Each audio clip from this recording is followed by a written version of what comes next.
Today we're going to look at replacing the winch that raises and lowers your spare tire on the GMC Sierra and the Chevrolet Silverado.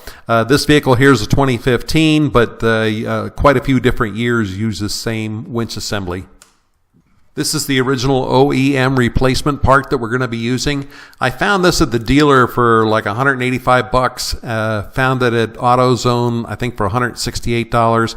Ended up buying it on eBay for $92 for a brand new part. So that's the image that I'm using here is from eBay with their part number. Now here's what the assembly looks like underneath the truck. This is right just a couple of feet inside the back bumper. What you'll need to get this bolt out is a 15 millimeter socket. I think it might be billed as a 5/8, but a 15 millimeter fit on there nice and snug for me. The first thing you want to do is remove this guide ring, this plastic guide ring from the back of the old winch. Don't worry about breaking it or being gentle with it because you will not reuse this. A new one comes with the new winch when you see it. So just pop that thing off, get it out of your way.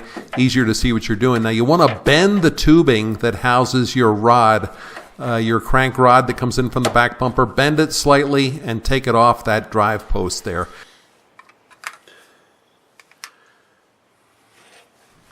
Now the bolt that you're removing has a nut on the back of it. There's a nut on the other side of the plate that it's mounted to, and that nut has like a plastic insert of some kind in it. So you'll find that it's hard to break and it's hard to turn once you get going. It remains hard as you're screwing it out. I used a big, a torque wrench here to get it going. But then, partway through the withdrawal of this bolt, you may want to switch to a smaller socket wrench just to speed things up a little bit.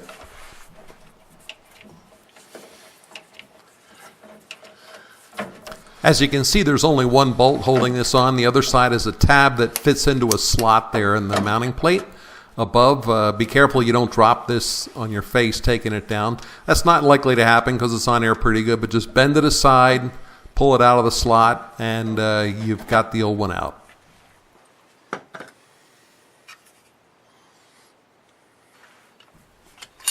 Put your new one on, it's basically the same way. Put the tab into the slot, swing it over, line up your hole, go ahead and get the bolt started.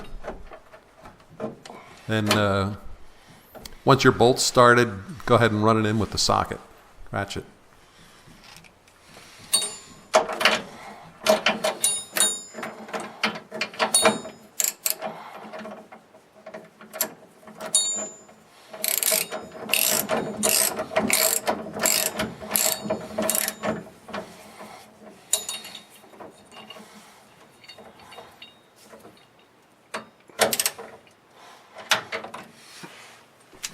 Once you've got it snug, it'd be a good idea to torque it. I used 35 foot-pounds based on a torque table, not based on any kind of spec for this particular installation, but based on tables, 35 foot-pounds.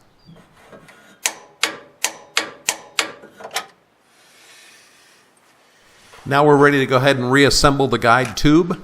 You're going to bend it, just like we did getting it off. Bend it to give yourself a little bit of slack, flimsy plastic tube.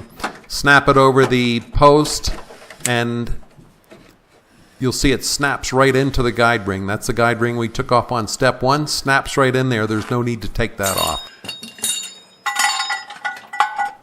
Now you're ready to bring your tire back into place. You've got a spanner that's on the other end of your winch cable. You just drop that spanner through the hole in your wheel. Snug it up once you get it into place, and you're ready to crank that tire back up where it belongs.